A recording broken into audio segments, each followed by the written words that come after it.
den 9. april 1940.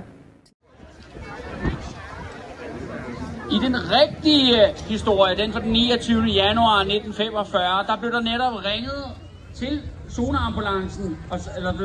Jeg kom der en zoneambulance kørende ind på fabrikken og sagde, at de skulle hente en gammel dame, som havde fået et ildebefindende.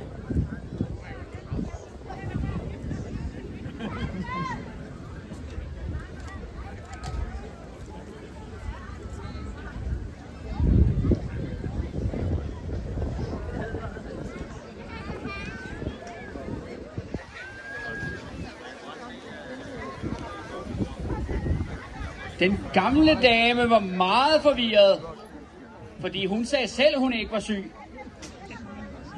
Men ambulancefolkene insisterede på, at hun skulle ind i ambulancen.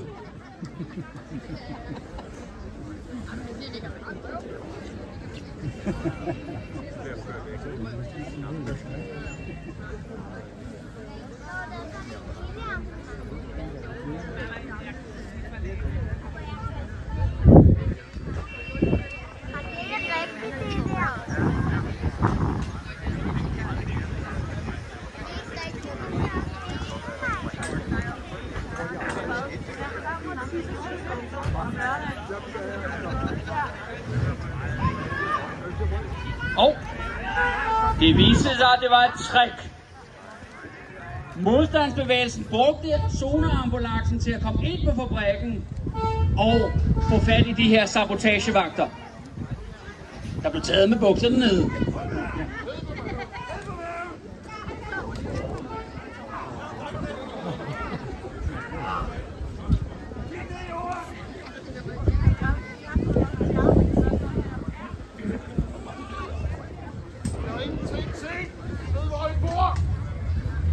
Vagterne får hætter på, så vagterne ikke har mulighed for at genkende modstandsmændene senere.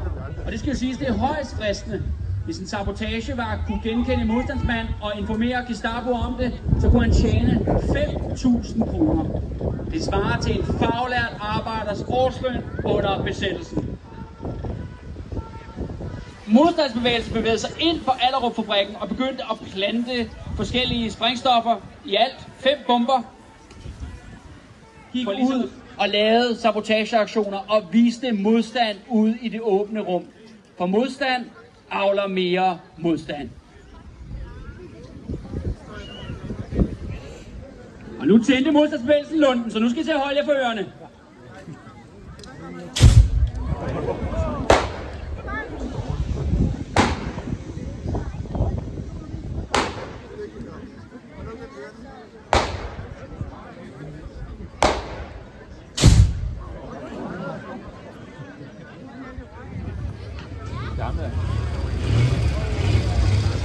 Ja, Gestapo er selvfølgelig kommet for at efterforske denne her sabotageaktion. Men nu er der skade, der er sket på fabrikken. Vi skal høre, om der er nogen vidner.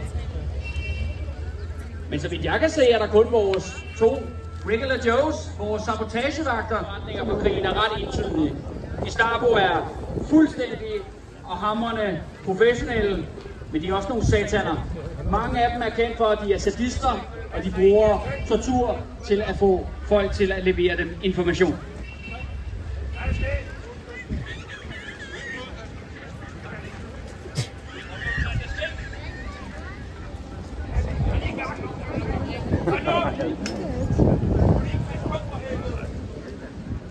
Det er ikke godt at være sabotagevagt i dag.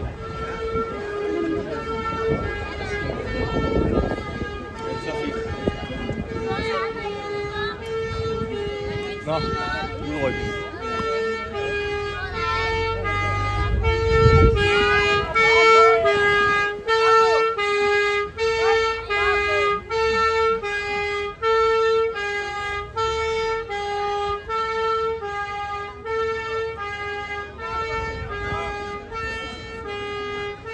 Men det var ikke kun redningsfolk i zonen, dem der kørte ambulancen, som var sympatiske af en sabotageaktion. Så var det ikke fordi, de gjorde et godt stykke arbejde.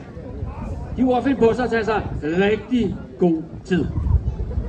For at sørge for, at ilden og sprængstofferne i fabrikken havde gjort deres arbejde ordentligt.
torturere unge modstandsmænd tidligere.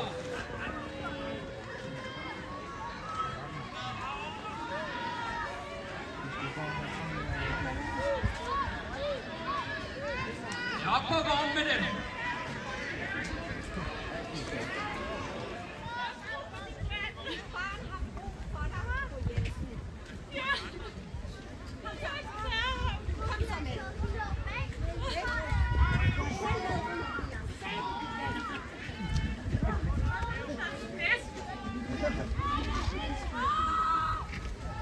Jeg tror, der gemmer sig en tysk og tøsminger.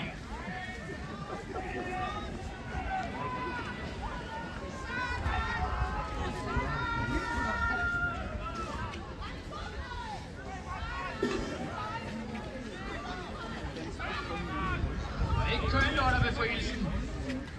Folk var hævngærige. De havde 5 års vrede og frustration, og mangel og savn, de skulle af med. Og tit, der gik det ud over relativt uskyldige mennesker. Ja, den tyske kommandant. Ja. Det var sådan sat i mediet. Han er vist færdig på flødeskumfronten. Så ja. Tyskerne, de nægter at overgive sig til modstandsbevægelsen. De bliver kørt væk nu.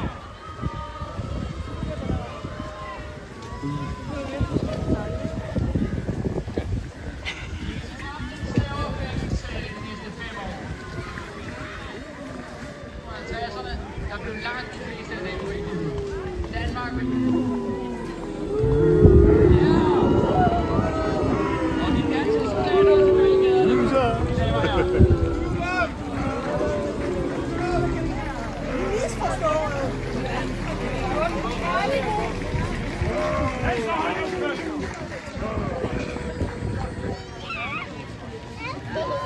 Her kommer de flere soldater.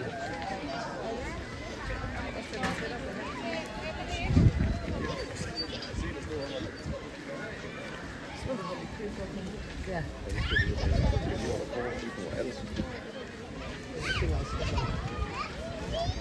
Jeg tror bare, det er fedt, så bare...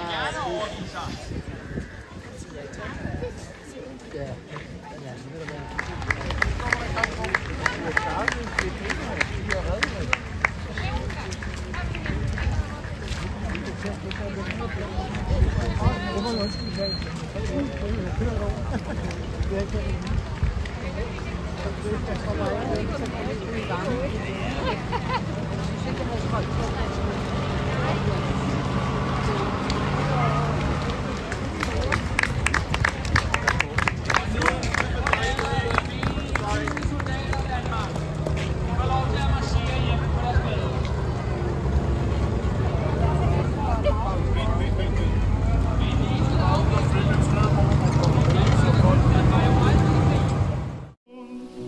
Frø og ugræs er født over hegnet, og på nakke og lås på vor mund.